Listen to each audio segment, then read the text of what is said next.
Hello বন্ধুরা, কেমন আছো? আশা করি সবাই ভালো আছো। কয়েকদিন থেকে ভিডিও ছাড়তে পারছি না, তাই আজকের একটি ভিডিও পোস্ট করব।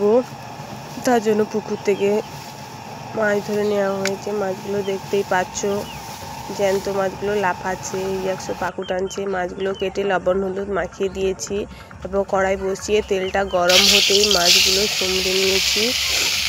একের পরে এই মাছগুলোকে টক হবে, তাই ভালো করে সুমড়ে নেওয়া হয়েছে।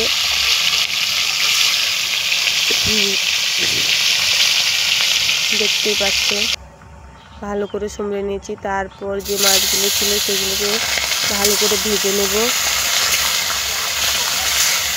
ভেজে নেওয়ার পরে আর একটা সবজি কাটা হয়েছিল, তাকে চচ্চড়ি করা হবে। এই কারণে ভাত, মাছ ভাজা আর 5 রকমের আনাজ দিয়ে একটা চচ্চড়ি করেছিলাম। আর মাছটাকে যে ভেজে রেখেছিলাম সেই মাছের টক হয়েছে। হ্যালো।